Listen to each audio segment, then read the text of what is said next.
believe Andy is going to introduce Max first. Okay. Yeah, so thank you, Ikuko, for chairing Max's defense.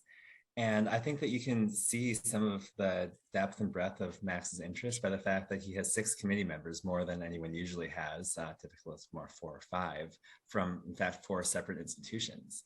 And so and this is just really representative of the scope of Max's work. Before I dive into that too much, though, just a couple pieces of procedure for those of you who aren't quite so familiar. Ikuko was mentioning the different steps. And this first step, this public talk and questions, should take about an hour. So for those of you in the audience who are here mostly for that, you can feel free to to hang out for that time and hear what I expect to be a really rapid fire set of new and interesting science that Max is going to bring out. So while I'm blabbing away is the perfect time to sit down and make a sandwich and get comfortable. Max grew up in Clermont in France, in the volcanic region. And I think that and his stories of walking around there as a child and revisiting some of those places when he was an undergraduate at Edinburgh and looking into the research of the volcanic history of that region, which is now in fact UNESCO World Heritage Site, is a big part of what brought Max into science. And Max talked to myself and Emmy based on conversations that in fact were begun between Maximillian, who's here, and Emmy several years ago now, about linking more quaternary glaciation and lacustrine coring into a larger project on glacial isostatic adjustment in the Southern Patagonian Andes. And that is the project that's been the nexus of Max's work with us. The really interesting thing about what Max has done and what he's brought to it is he was someone whose background was looking at volcanoes, who talked to me. I work with rivers, glaciers, and sea level, and Emmy, who works with lacustrine histories and sediments. And so from that point, I mean, I think even at this end of his undergraduate, Max was looking for this broad interdisciplinary approach to the geological sciences. And from this, he has amassed this really massive thesis, which we're going to hear about. And I can just tell you that it has been an absolute joy to have Max in the lab. He literally leaps across rocks and glaciers when we're in the field. He's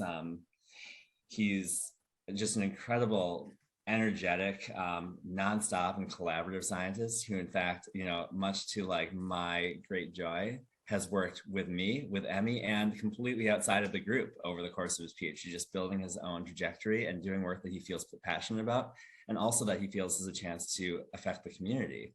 And towards this, Max has volunteered in teaching, volunteered in the public schools, gotten his own grants to build outreach and educational materials about past glaciations, and has also just been an incredibly compassionate lab mate and member of our team towards the other students, towards myself, and towards the broader program.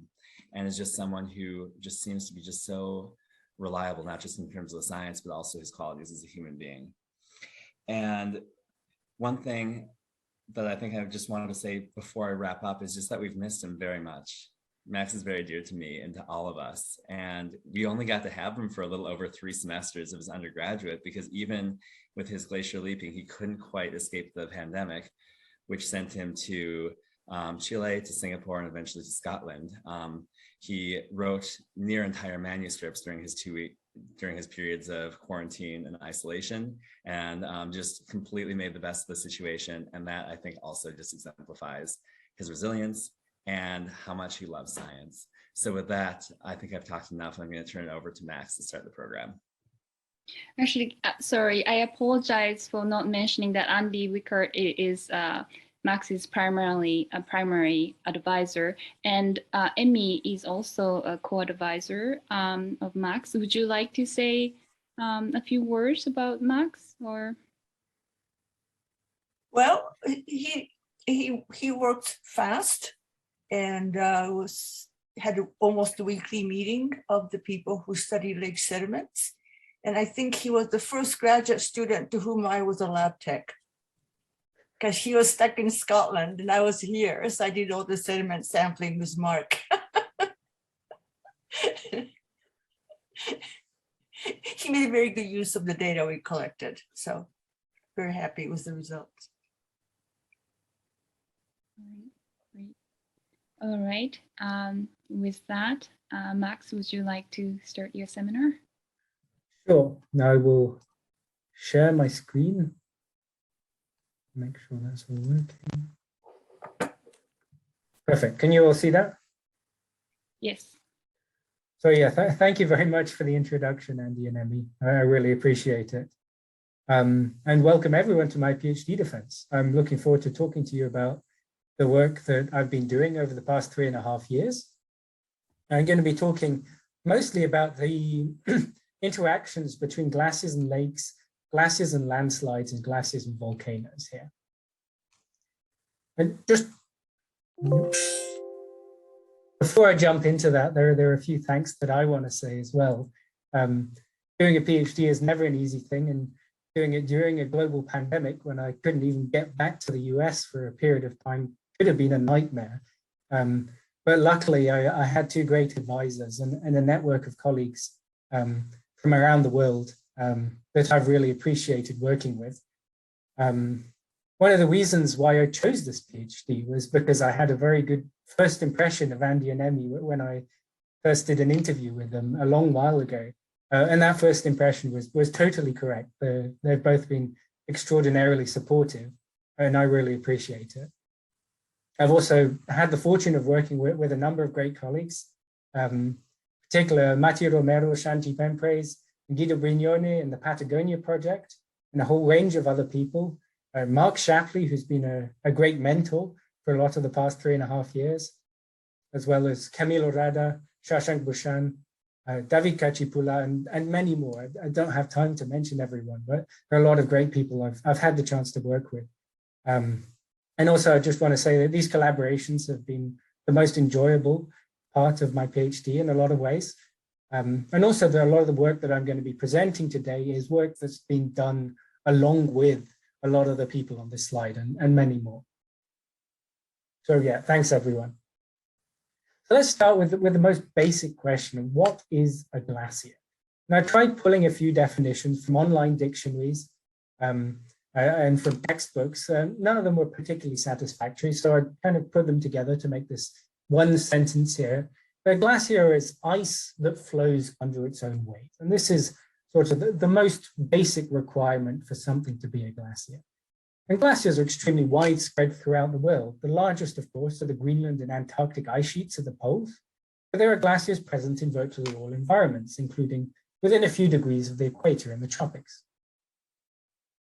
But this definition that a glacier is ice that flows under its own weight really doesn't capture the reasons why we work on glaciers. It doesn't capture their importance.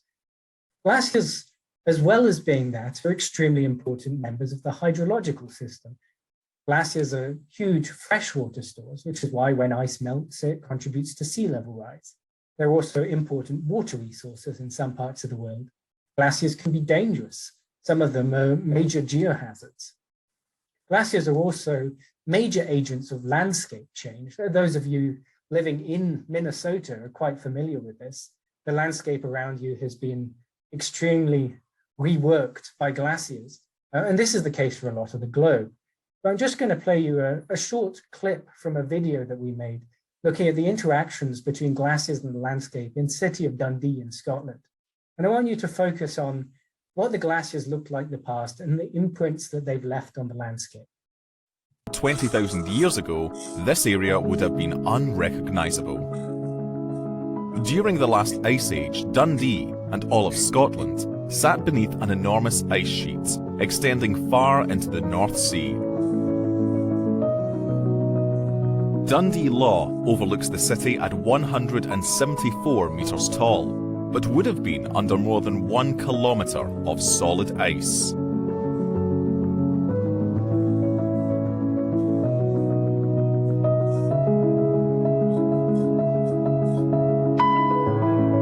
As the enormous glacier flowed east towards the ocean, it scraped and smoothed the underlying bedrock.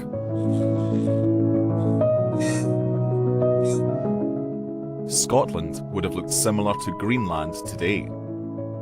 As the Ice Age came to an end 15,000 years ago, the ice sheet became unstable and began to recede. The height diminished, revealing prominent hilltops such as Dundee Law and the Lomond Hills. The glacier retreated to the modern-day coastline, shedding icebergs into what would become the Tay Estuary.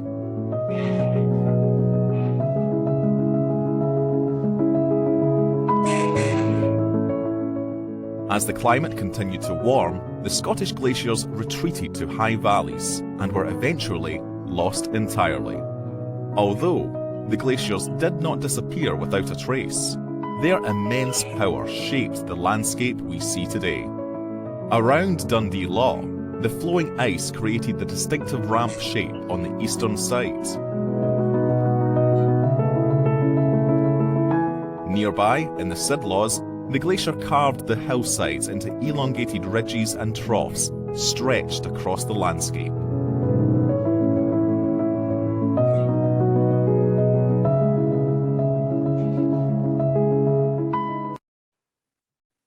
So as you can see, glaciers have been a major factor in the formation of all of this landscape. So let's consider just a simple ice cap with a few outlet glaciers. For example, this could be the Southern Patagonian ice field here. And this is a piece of ice that flows under its own weight. So it fulfills the criteria to be a glacier. This glacier does not exist in isolation. If we really want to understand how this glacier evolves, how it's sensitive to climatic warming, and so on, we need to consider more than just the ice itself. We need to consider the interactions between these glaciers and any lakes or ocean at its boundaries. Many of the most rapidly retreating glaciers in the world today are retreating because they're interacting with warm oceans or warm lakes. So this is a very important component to consider. Glaciers regularly oversteepen slopes and deposit weak and consolidated material. So landslides are common in glaciated environments. And if the glacier is located in a volcanically active area, then volcanic eruptions may occur around or even underneath the glacier. And these can affect glacier flow in a variety of ways. And as we're going to talk about a little bit later, glacier change can also affect the volcanoes in a variety of ways. All this to say that if we truly want to understand how this glacier evolves, if we want to be able to understand what's driving it to change right now, and if we want to be able to forecast how it's likely to change in the future, there's a whole lot of interactions with different components of the Earth system that we need to consider. And if we don't consider them, we're going to have an inaccurate forecast of how this glacier changes and how sensitive it is to, for example, a degree of climate warming. So the objective of this thesis and the talk that I'm going to run through today is to examine some of these interactions and hopefully to get a better understanding of some of them by the end of it. So how can we monitor the interactions between glaciers and the surrounding Earth system to better understand glacier change? We're going to run through three different components here. The first is looking at the interactions between glaciers and lakes, and particularly how the excellent sedimentary record in ice contact lakes can be used to understand past glacier and past climate change. Then we're going to look at the interactions between glaciers and landslides and how a large landslide could affect the flow of a glacier and whether it's likely to stabilize it or destabilize it. And finally, we're going to look at the interactions between glaciers and volcanoes, looking at the question of whether changes in ice volume in southern Patagonia might have affected the rate of volcanic activity or not. Let's start off by looking at the interactions between glaciers and lakes. And these are particularly valuable because to understand the processes affecting glaciers today, it's useful to get an understanding of how they may have behaved in the past and what the climatic drivers of their change in the past might have been. So the research questions we're going to look at here are how do ice contact lakes preserve information about past glacial and climatic changes? And can we use this to better understand large-scale climatic systems?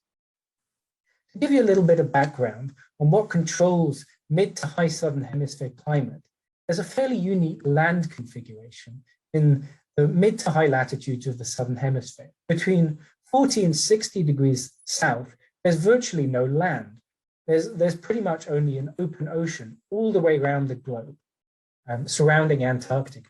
And what this means is that atmospheric and oceanic circulation are able to happen almost unimpeded. The atmospheric circulation is the southern westerly wind belt, and oceanic circulation is the Antarctic circumpolar current. And these carry moisture and heat around Antarctica, intersecting with any land masses that are present, including Patagonia. And Patagonia is located pretty much in the core of this southern westerly wind belt. The southern westerly winds control the arrival of precipitation, temperature, and wind speed throughout a lot of Patagonia. And the position of these southern westerly winds aren't fixed through time. They vary to the north and to the south, and this latitudinal variation in the southern westerly winds is known as the southern annular mode, which is an important control on southern hemisphere climate. And one issue that having very little land in the southern hemisphere has is that there are very few records of how this southern annular mode and other components of the climate have changed over the past several thousand years. The few records that do exist are often fairly short or fairly coarse resolution that don't allow us to understand it very well. So this is where we're going to look at the sedimentary record of one of the very large lakes that you can see in this image here. But why are lakes such a useful record of past changes? I'm just going to show you a very simple diagram here. We got a glacier on the left, and we got a land system on the right. In the upper diagram, we got no lake, and most or all of the sediment that gets eroded out of this system gets flushed out of the system and is lost. There's very little information conserved about how it changes through time. Whereas if a lake is present, a large component of this sediment actually gets deposited within the lake. It settles out there and is preserved at the bottom of the lake. And this sediment preserves information about how the system has changed in the past, about how the climate and how the glacier may have changed over the past years. So in our work, we aim to use the sedimentary record of the largest ice contact lake in the world, Lago Argentino, which is located on the eastern flank of the southern Patagonian ice field and the southern tip of South America. And there are really three main things that we have to do here. The first thing is to extract the sediment out of the lake. The second thing is to actually analyze the sediment and understand how it may have changed through time. And finally, we need to interpret what these sedimentary signals tell us about larger scale climatic systems. So here's a different view of the same lake. You can see Lago Argentino in the foreground there, and the southern Patagonian ice field in the background. And I've also plotted the location of each of the 47 lake cores, which were extracted from all of the major depositional environments of Lago Argentino. There's a lot of information held within these cores. I don't have time to run through it all, but the main thing that I want to draw your attention to, if you look very closely at a lot of these cores, you can see alternating bands of light and dark sediment.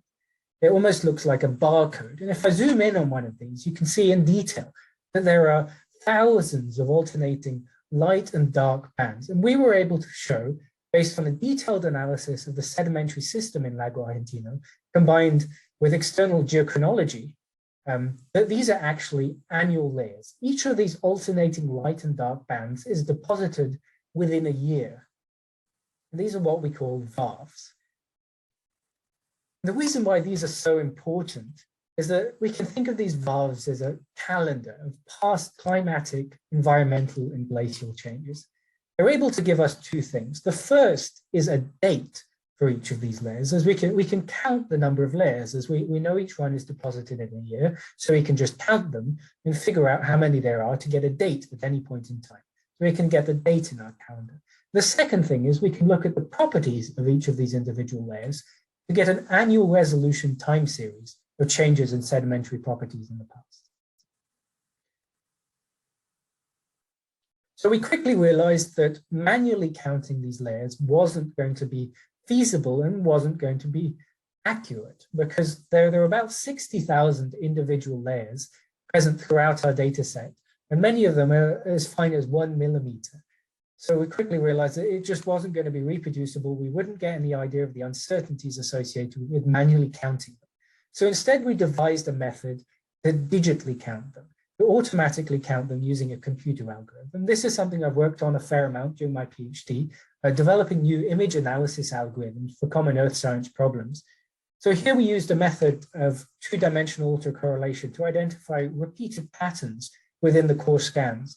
And by identifying these repeated patterns, we could identify which layers were present where. So we're able to essentially identify the locations of each of these layers within the cores. And then we could combine this with information about the depth of each of these layers to create an age depth model so that we can get an age for each of these individual layers. We could actually reproduce this multiple times using the same model to get an idea of the uncertainties by doing it under slightly different conditions. So we can get both an age and an uncertainty around this age. So if we think back to our analogy of these as a calendar, this is able to provide our date on the header of the calendar. In reality, we don't get quite 1731. We get this with some uncertainty. So we get 1731 plus or minus 25 years for one of these layers. Then the second thing that we need to do is actually fill in the notes section of our calendar. What we want is to recover information about the past climate, the past environment, past glacier changes, and so on. We want to know, for example, that the mean temperature was 12 degrees in 1731. Unfortunately, we very rarely, if ever, get this. What we instead have is an extremely indirect record of what the climate and what the environment was doing. I like to think about it as we do have a calendar entry, but it's written in a language we don't understand by someone with poor handwriting. Maybe there's a bit of smudged ink. So we got to do a bit more work to actually understand what's happening. And here we used two main things to fill in our calendar entries. The first was calculating the sedimentation rate. This is essentially the amount of sediment being deposited in the lake at each year at this given location. So to get this, we just need to measure the thickness of each of these layers. And this is something that the model does automatically. So we're able to calculate automatically the thickness of sediment deposited each year. This is just an example for one core here. You can see it's not immediately apparent just looking at the image, but there is a fair amount of variability in the amount of sediment being deposited. And we know that this is something that can be sensitive to the climate. So we're getting somewhere. We're getting something that provides us some information about what the climate and the environment might be like. And the second thing we calculated was the reflectance of each of these layers, or the pixel intensity. This is essentially the average color of each of these layers. And similarly, this represents the composition of each of these layers indirectly. It represents the type of minerals that composes this layer, that give it each color. So again, if you see the plot here, it's not immediately apparent what the trends might be, but we can see that there are downcore changes in the average color of these layers as well. Just to sum up quickly what we've done at Lago Argentina, we collected around 50 cores, the majority of which are annually laminated. We then used a semi-automated valve counting model to create an age depth model for each core to obtain the age for different layers in this core. And then we also used this to calculate an annual resolution sedimentation rate and sediment reflectance record for Lago Argentina. So now the final step that we need to do is we need to actually use this data to understand something about the larger scale climatic systems in this area. So we know that regional paleoclimate is controlled by the southern annular mode that controls the temperature, precipitation, and wind speed.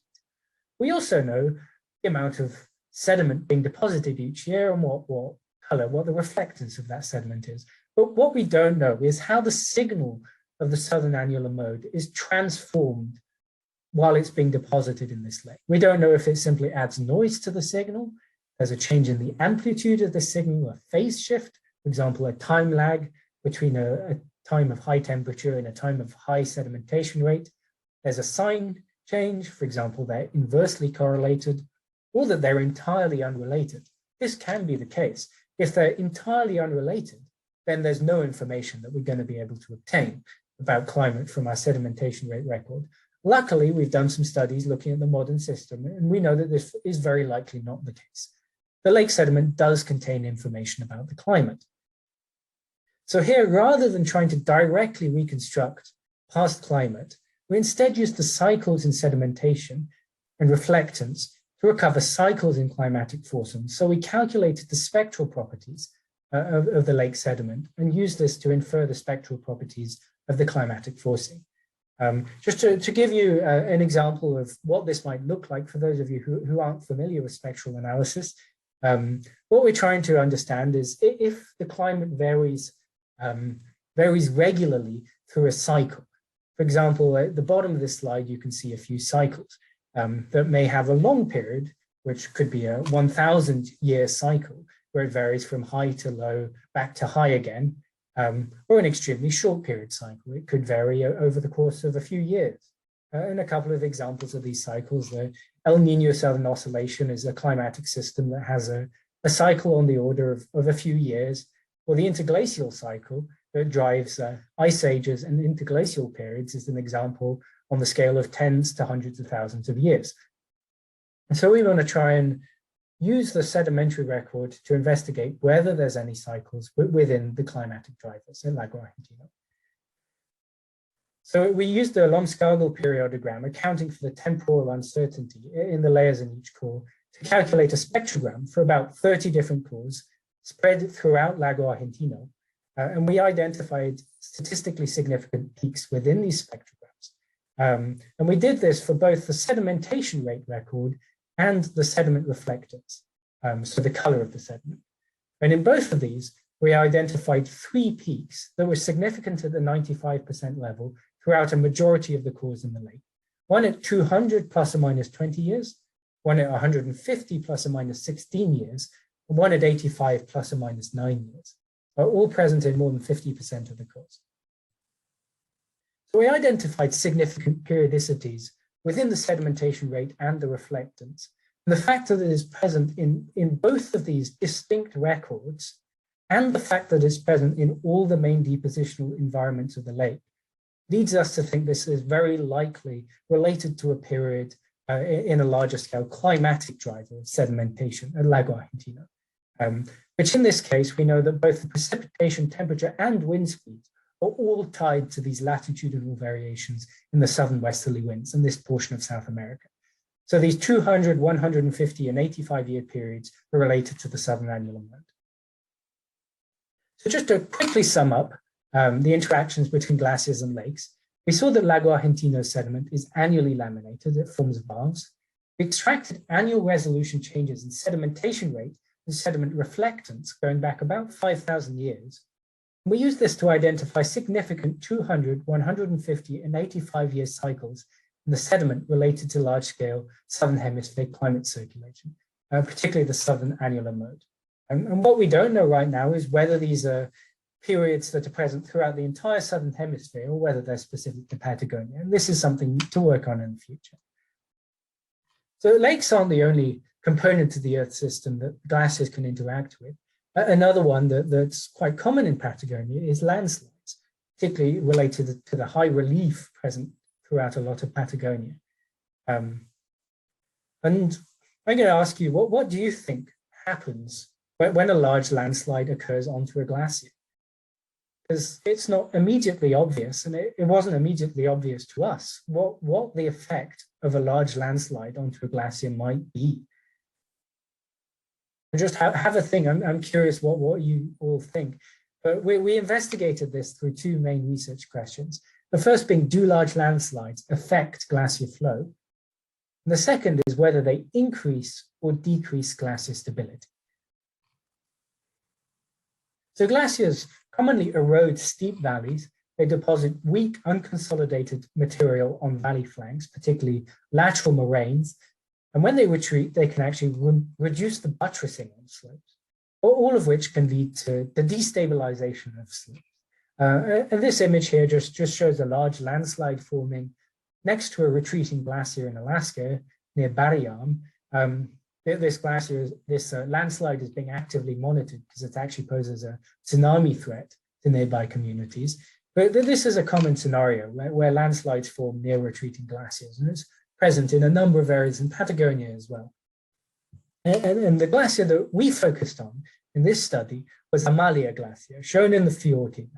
I'm just showing a time lapse of 2 photos, one taken in 1908 by a ship captain, and another one taken again in 2017. You can see that the first thing that stands out is how far the glacier has retreated throughout this time period. It's retreated over 10 kilometers between these 2 dates. And the second thing that's a little bit more subtle, but is clear once you start looking between the 2 images, is how much vertical thinning has occurred on this glacier as well. More than 400 meters of vertical thinning has occurred across a lot of this glacier, exposing large expanses of weak, unconsolidated slopes. And this peak that you can see sticking out in the middle of the glacier there isn't just any peak. That's actually Recluse volcano. That's an active volcano and is composed of weak, unconsolidated material. So it's perhaps not a surprise that a number of large landslides have come down from these unconsolidated flanks. Here we've changed angle. We've got Volcan Recluse on the south of this image with the unconsolidated slope shown there. I've shown 2 large landslides on this image here. There's one that occurred in 2017, shown to the left, and you can see a layer of dark debris spread across the glacier surface there that are rocks deposited by the landslide. And this landslide was about 20 million cubic meters of rock that landed on the glacier. And then there was a considerably larger landslide in 2019, which involved about 250 million cubic meters of rock. And this is an unusual landslide, even for those among you who are used to looking at superglacial landslides. So I'm going to take a little moment to run through some of its main properties. I've added some annotations to the image to make it easier here. The first thing that immediately jumps out is that there isn't a large volume of rock present on the ice surface, even though we know from DEM differencing that this is a considerably larger, about an order of magnitude larger landslide than the 2017 one. There's no rock visible on the ice surface. So this is extremely unusual. It took us some time to work out what was actually happening there. The second thing that stands out is that the surface of the ice has been extensively deformed and fractured. There are 2 main sets of fractures here. The first set shown in green are longitudinal fractures. These radiate away from the location of landslide impact. And these are, if any of you have seen a window at a bus stop that's been broken, you often see these as well. You see these fractures radiating outside from where it was broken. These are common in any material that's been fractured like this. And perpendicular to these, in purple, you can see some transverse fractures. And associated with these are a number of thrust ridges. These are areas where the surface of the glacier has been shortened and brittly deformed. And these are present throughout a fairly large region, throughout more than a square kilometer of the glacier surface. And what we think almost certainly happened here is that the bulk of the landslide debris was actually emplaced underneath this glacier. And the emplacement of this landslide bulged and brittly deformed the glacier surface.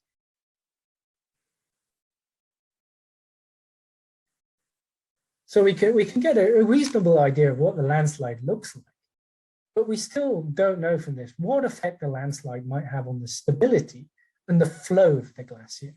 So what we need to do is to be able to monitor the flow of this glacier, which is extremely remote and inaccessible. We can't easily set up a GPS station on the surface of this glacier for a number of reasons, not least because there's large landslides coming down all the time that would wipe it out. It's very challenging to get there. So we need to find a way that we can monitor this glacier remote. And so we did this using satellite imagery. This is another thing that I've spent a large amount of my PhD working on, which is finding new ways to use satellite imagery to monitor remote areas and to monitor glacier change in a variety of ways. So what we need to do is calculate glacier flow using a static satellite image. So a satellite image is just a photograph taken from space. So there's nothing special. And as you know, you can't really calculate velocity from a single photograph. So we need to use multiple of these and measure where things are moving between these different images. So you can see the 2017 landslide being emplaced on the glacier here, and you can see it being carried down the glacier. And you can imagine quite easily, if you could measure the edge of the glacier, you could measure where the landslide has moved. And if you knew the time between the satellite images, you could calculate the velocity of the glacier surface. This is essentially what we did here. we calculated the displacement of not only this landslide, but each of the little crevasses that you can see on the glacier surface here, all of the patterns that you can see on the glacier, and use this to build a velocity map. And you see here, the areas in red are moving fast and the areas in blue are moving more slowly. What we get at the end is a velocity map. And we didn't just construct a single velocity map, we constructed a time series spanning about the past 7 years of monthly velocity maps so that we could monitor the changes in velocity, particularly looking at the changes in velocity from before the landslide, which is the baseline velocity of this glacier, to after the landslide. This is where I want to ask you again, what do you think the landslide did to the glacier in terms of its velocities? Do you think that the landslide caused the glacier to accelerate, for instance, by adding extra weight to it and causing it to flow more rapidly? Do you think that the landslide caused it to flow more slowly by, for example, forming an obstacle to glacier flow? But which of these do you think was more likely to have happened? Just have a think about it. I'll bring it up in a second. So we're changing the color scheme here. We're now looking at a velocity anomaly with areas in red moving faster than the pre-landslide velocities and areas in blue moving more slowly than the pre-landslide velocities. And as you can see, no matter what you thought, you were right, because this landslide both caused the glacier to accelerate and to decelerate. The portion downstream of the zone of emplacement of the landslide accelerated immediately following the landslide, as shown in red, and accelerated all the way to the front of the glacier, whereas the zone upstream of the glacier, shown in blue here, slowed down. And it's extremely clear just from this velocity anomaly map where the landslide was emplaced. It's exactly at the boundary between these two regions. And these are large changes in velocity on the order of several hundred meters a year. These are like 30–40% of the glacier's total velocity in terms of an anomaly. If we jump forwards to 6 months following the landslide, we can see that the speed up has dissipated away and we're left with only glacier-wide slowdown. This glacier-wide slowdown is centered on the region where the landslide was emplaced, with a greater slowdown of more than 500 meters a year. The landslide is slowed 70–80% relative to its pre-landslide velocities. For the entire front of the glacier, this is about 12–13 kilometers of glacier that are slowed by this landslide here. And if we move forwards to 1 year or 2 years, so 12 months and 24 months following the glacier, we can see that the whole front of the glacier remains slowed relative to its pre-landslide velocities. Some parts of it are starting to recover close to their pre-landslide values, but there's still an extensive zone of slowdown, particularly located close to the southern margin of the front of the glacier here. The location of maximum glacier slowdown switched from where the landslide was emplaced to the southern margin of the front of the glacier. So let's have a look at the front of this glacier to understand why this might have happened, why it might have been slowed so much here. Here's an image of the front of Amalia Glacier prior to the landslide. And this is a marine terminating glacier. This glacier is terminating directly into the Pacific Ocean here. And you can see a distinct jagged front to this glacier, which is typical of glaciers that are calving, that have icebergs breaking off them, because icebergs have broken off in some areas, but haven't yet broken off in others. So this jagged front is typical of this type of glaciers. And we also know that this glacier has been retreating pretty much steadily for the past 100 years, since that photo I showed earlier has been taken. We have photos from every 10 years or so, and more recently, that show that this glacier has really just been steadily retreating throughout the entire time period. But if we jump forwards to following the landslide, I've plotted the pre-landslide ice front with a red dashed line here. We can see that this glacier has actually started re-advancing, particularly in the southern portion of it. If I jump forwards to 1 year post-landslide, you can see that it's still advancing. There's an enormous sediment plume coming out the front of the glacier there too. If I jump forwards to an image taken a few months ago, 3 years following the landslide, we can see that there's been a very considerable frontal advance of this glacier. It's advanced about 1 kilometer relative to its pre-landslide conditions. And we've also lost the typical jagged form of the front of the glacier. We've instead got quite a smooth front to this glacier here. And if we zoom in, we can see why. Because this glacier has prograded a delta in front of it. It's built up a whole bunch of sediment and rocks, which mean that it's no longer terminating directly in the fjord. It's no longer terminating directly in the Pacific Ocean. A large portion of the glacier there is actually terminating on land instead. It's no longer able to break off icebergs, which explains why it's slowed so much there. It also means that this glacier is losing a lot less mass to frontal carving than it was previously. And what we don't know right now is whether this is a transient effect, whether the glacier is going to, in a few years' time or a few months' time, start breaking up and retreating again, as it had been doing for 100 years, or whether it's changed to a new steady state where it's going to continue advancing.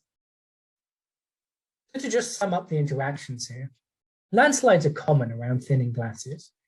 And large landslides can affect glacier flow across large areas, more than 10 kilometers in the case of Amalia Glacier, and for several years, and potentially even permanently, which we don't know yet. And finally, satellite imagery provides us with new opportunities to monitor the effects of landslides and glaciers in locations that we wouldn't otherwise have been able to monitor them. And as I mentioned, Recluse isn't only a source of landslides, it's also an active volcano. And it's not the only active volcano located in southern Patagonia. There are 3 other active volcanoes located within the southern Patagonian icefield. Here's another one of them, Lotaro, with another impressive landslide that's come down from it. And these volcanoes are fairly poorly studied still, partly because they're so inaccessible and they're located within a low preservation environment. So what we aim to do here was to investigate how active these volcanoes have been over the past 5,000 years, and whether their activity shows any relation to changes in ice volume in southern Patagonia. So there were 4 volcanoes located within southernmost Patagonia: Bernie, Recluse, Aguilera, and Lotaro. We talked about Recluse earlier, and we're going to focus on Aguilera and Lotaro, the 2 northernmost of these volcanoes here. And if you remember back to the first section here, you remember the southern westerly wind belt, causing a strong prevailing wind from west to east across Patagonia. The advantage of this wind is that any volcanic eruptions from these volcanoes will be swept eastward and deposited in the large ice contact lakes located on the eastern flank of the Patagonian ice. So we can again use our sedimentary record from Lago Argentino to investigate the volcanic activity of these volcanoes. So we come back to our calendar of sedimentary changes. Each of these valves is providing us a yearly resolution change, and for the most part, we can't easily decipher what the conditions were in the past. But in some conditions, we can. Sometimes we have an entry into our calendar that looks so different from the rest, we can immediately tell that it was caused by a specific process. For example, the image on the left here, you can immediately tell something different is going on here. This is a volcanic ash layer. This is what we call a tephra. And this immediately gives us a flag in our valve calendar that there's something different happened there, so that we can identify all of these and use the annual laminations, use the valves to date each of them. So what we did here, we first collected all the cores from Lago Argentino and identified all the potential tephra layers within these cores. We identified about 200 layers that could be volcanic ash layers, investigated these in details, and we found that just over 50 of these contained fresh glass grains. So we can be confident that they're primary volcanic ash deposits. They've not been reworked in any way. So we sampled grains from each of these and mounted them on stubs for analysis on the electron microprobe. And these grains that I'm showing here are images of these tephra glasses taken on the electron microprobe. You can see there's a range of textures. A lot of them have a large number of vesicles, a large number of bubbles in them. These are caused by the violent eruptions tearing the magma apart. Some of them are actually formed, clustered around a pre-existing mineral grain. So no matter what the texture of this glass is, we analyze the trace element and major element composition of these glasses using the electron microprobe to try and understand which volcano these might have been erupted from. So we can plot these up on a ternary diagram. For those of you who aren't familiar with ternary diagrams, they're basically just plotting up 3 different components, and then the component that is the most common in the tephras will be the corner of the ternary diagram that the tephras will plot closest to. So for example, these tephras here are plotting closest to the potassium oxide corner. So these contain more potassium oxide than titanium oxide, for instance. So we can see that there are 3 distinct tephra groups that appear here. One that's highly distinct from the others. These are trachytic tephras. We ascribe likely to the southern volcanic zone, likely to Cerro Hudson. These are volcanoes further north in South America. And there are 2 other groups that form distinct clusters, which we're able to identify as being from Lautaro and Aguilera by comparing them to known tephras that we analyzed and to prior literature. And these are both rhyolitic tephras. So the reason we do this is what we call tephra fingerprinting. We're able to use the unique composition of each volcano to identify where the volcanic ash layers were erupted from. So we got 3 sources for our tephra layers from Lago Argentino here. One from the southern volcanic zone, likely the southernmost volcano of these, Cerro Hudson, and 2 groups from Lautaro and Aguilera each within the southern Patagonian ice field. And we can combine this now with our ages calculated using our annual laminations within the lake cores to identify what periods in the past each of these volcanoes was active. So here's just a plot of the known eruptions of Lautaro and Aguilera from the previous literature and those from this study. We can see that we find many more eruptions than had previously been known from both of these volcanoes, and particularly from Aguilera. And we know from the relative positions of Aguilera and Lago Argentino that we're most likely to preserve eruptions from Aguilera. So these volcanoes have been considerably more active than was previously known. And the next thing that we can do is that we can compare the timing of these eruptions to the timing of when glaciers were large and small in southern Patagonia. We can obtain this from moraine ages. Moraines are large piles of rocks that form as glaciers advance. And by dating these, we can know when glaciers were relatively large. So the blue plots shown in the upper half of this figure are showing clusters of moraine ages from a compilation of different studies. And we can see that there's 2 main periods when very few moraines were being formed. And when we can infer that glaciers were relatively small. And these are consistent with the few available paleoclimate proxies from southern Patagonia that also suggest the climate was relatively warmer during these periods. One being the present day warm period that we're in right now, and the other being the late Holocene warm dry period from about 2,500 to 4,000 years ago. So we can statistically compare the ages of our tephras to the periods when glaciers were relatively small. So we did this, and we found that there were more than twice as many eruptions within these 2 periods when glaciers were relatively small compared to the periods when glaciers were relatively large. There are 110% more eruptions in these times when glaciers were relatively small, when glaciers are relatively thinner.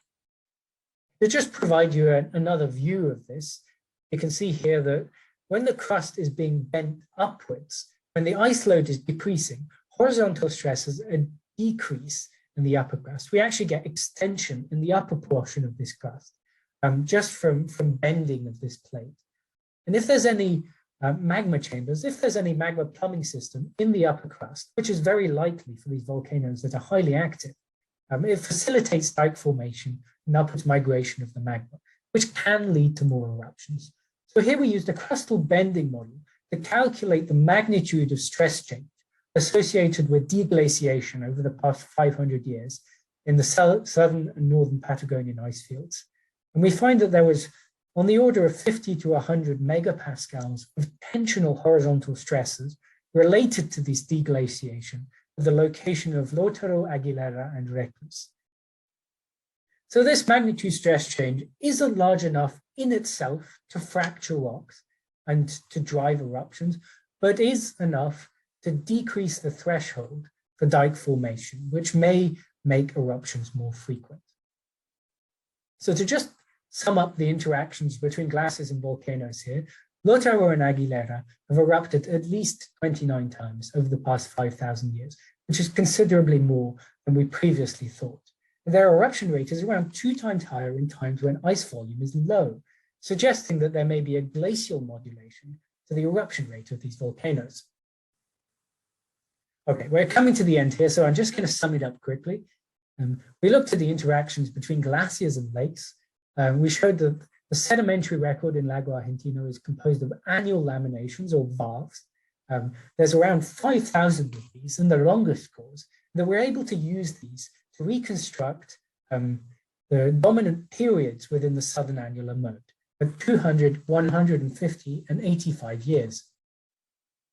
We looked at the interactions between glaciers and landslides, particularly through a 250 million cubic meter landslide that was emplaced onto or underneath Amalia Glacier. This caused a brief acceleration of the glacier, followed by more than 50% slowdown, which continues more than 3 years following landslide emplacement. And there's been a reversal of a multi-decadal or even centennial retreat trend for this glacier.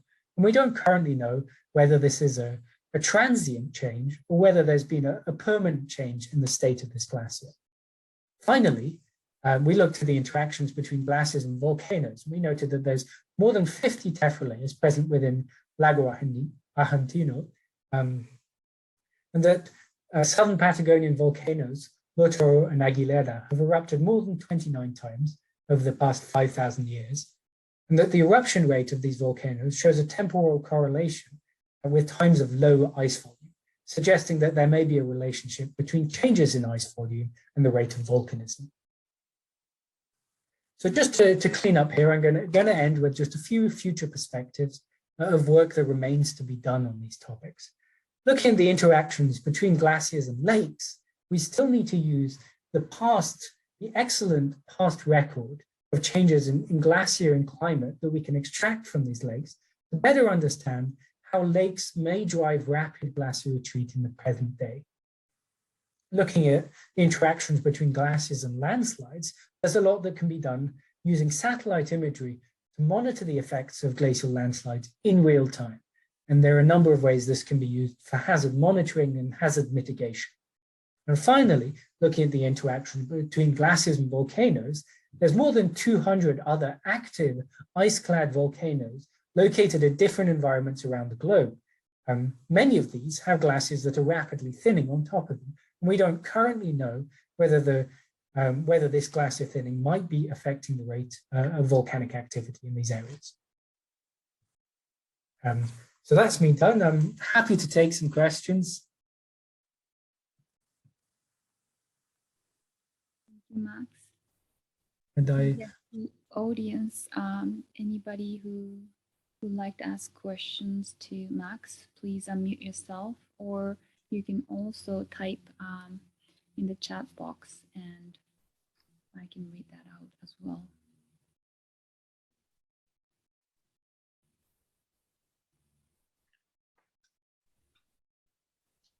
Let me just stop sharing for a second so I can see people.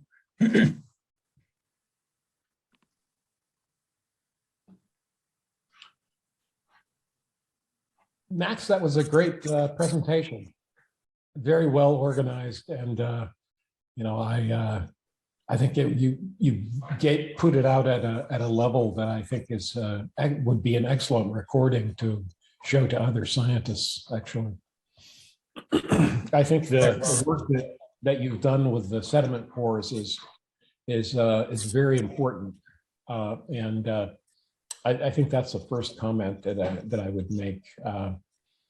I'd also might ask a few questions about the... Oh, so Eric, I am sorry to interrupt, but yeah. I should clarify that based on what I understand this process, this is for the audience who are not on the call. Okay. I then didn't we know. will have time to ask questions later. Yeah. Okay, good. Thank you. Is that correct? Yeah, in general, I think Eric's short comment was fantastic. And then for questions, we want to make sure that folks have time right now. We won't have that time later. So thank you, Eric. So James, oh, sorry. I see a hand raised. James, do you have a question? Yeah, hi Max, fantastic presentation. Really enjoyed that. I have so many questions, but I'll just limit myself to one. The velocities that you've got for showing the landslide response, the response to the landslide is absolutely incredible. It's just amazing to see such a dynamic change. Do you see any seasonal variability as well superimposed on that, or sort of before or after? There is a seasonal variability to this glacier. It's on the order of about 100 meters a year of seasonal change. So the seasonal variability is smaller than the effect of the landslide. And to make sure we accounted for the seasonal variability, we subtracted the same month prior to the landslide from the month after the landslide. So that is accounted for as well. So there's a small amount of seasonal variability, but it's not very pronounced, as with a lot of these Patagonian glaciers. Oh, that's fantastic. Thanks for that, Max. I'll let other people ask questions. There are a couple of comments in the chat box. One from Jeff. No question, just fantastic job, Max. The other one is from Chris. Max, what was the effect of the second sub-ice landslide?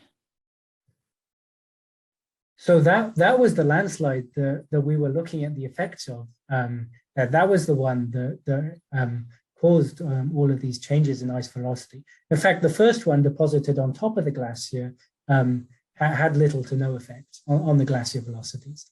We were able to check this, and that didn't really affect it very much. It was a much smaller landslide. What it has done is by covering the glacier in a layer of debris, it's reduced the amount of melting locally on the glacier. So that part of the glacier is actually slightly higher than the surrounding region. But because this glacier flows about 1 kilometer a year, so it's going to be carried to the glacier front and lost entirely within just a few years. So that's actually only a fairly minor effect. So that landslide, the first landslide didn't affect it very much. It was the second sub-ice landslide that caused all these major changes in ice velocity and potentially long-term changes. Thanks. I have a follow-up. Yeah, go ahead. Yeah, thanks. I missed part of your talk, so I apparently missed that. Yeah. Thank you for straightening that out. But yeah. Does that mean that you think that, well, is the difference between them because of the volume, do you think? Or is it because of the one being supra and one being sub? It's a difficult question to answer in a way, because we don't have many cases of landslides that large that were deposited on top of the glacier to know what effect that might have as well. So it's likely a combination of the two. A glacier that large deposited on top of the glacier would likely have a large effect as well, but the effect might be slightly different. So we were able to show, we used a numerical model as well to investigate what the effect of the subglacial emplacement might be. And that distinctive pattern of acceleration downstream and deceleration upstream is likely related to the fact that it was emplaced underneath and is impeding the flow of the glacier as well. Thanks, nice talk. Thanks, Chris. Yeah, I see Loic raising hand. Yeah, hey Max, thanks for the great seminar. And I actually also have a question on the landslide on top of the glacier. I think a lot of people are asking questions about that.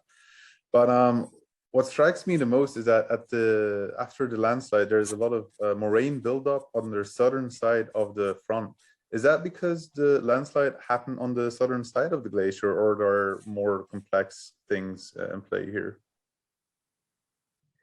So it likely is related. So none of the debris building up there has been carried on the surface of the ice. So all of the debris building up has been carried by the subglacial drainage system.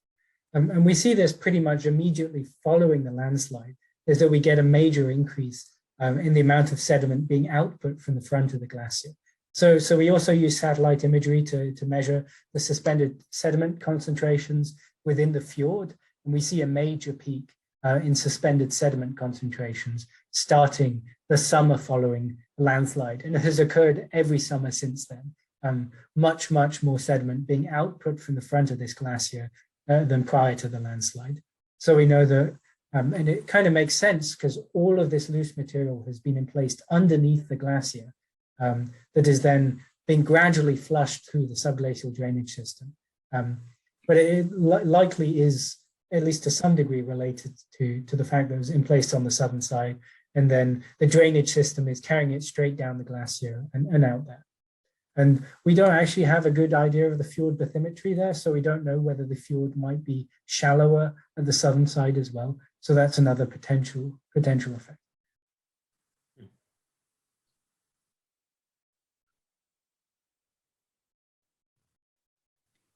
There's another question in the chat box that from Benjamin. How do you imagine the landslide penetrating into the glacier? So quite likely the landslide didn't really penetrate into the glacier. It was placed laterally and sort of rotated under the glacier. So bulged up the surface of the glacier while it was being placed. And caused a doming of the glacier surface. So it's likely not that it was initially placed on top of the glacier and sunk through, but more that it was laterally placed underneath the glacier. But in a way, it's something that we didn't have any direct observations of how this happened. We only have satellite images that were collected at best a few days following the event. So this is something where it would be excellent if we were able to say, have a time-lapse camera or something like that, or even better direct observations of how this was in place. Because we don't have an excellent idea of all the processes involved, because we only have the after effects of it.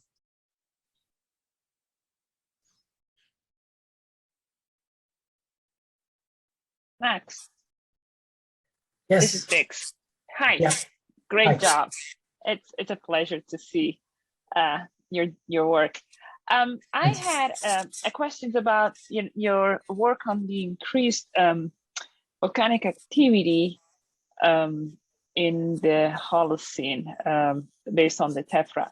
Could you elaborate on what you think you would expect to see at the front of the glaciers as a result of this increased volcanic activity? What is the effect of having these volcanic eruptions and increased volcanic eruptions under the ice sheet as it is expressed in perhaps at the front of the glaciers? Do you expect to see an effect at the front of the glaciers or not?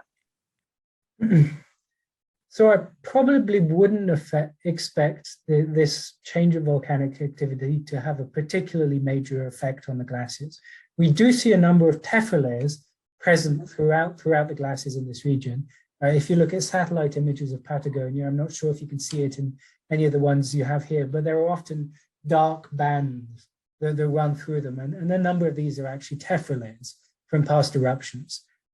So they are present in there, and they darken the ice surface to some degree. But I probably wouldn't, and the volcanoes aren't located really underneath the glacier, they're kind of on the side of it. So I wouldn't expect any particular effects from changes in heat flow and so on. And also there's such a high mass turnover, there's so much precipitation, and these are extremely rapid flowing glaciers, that I probably wouldn't affect volcanic activity to have that much of a direct effect on for example, the stability of the glaciers or how much they're melting. I would more be looking at it from the other way around of how much might the glacier change affect the volcanoes. Okay, thank you.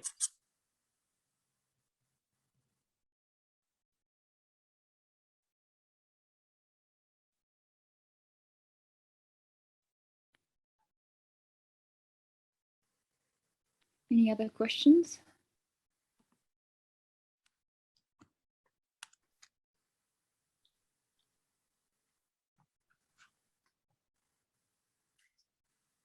Oh, great.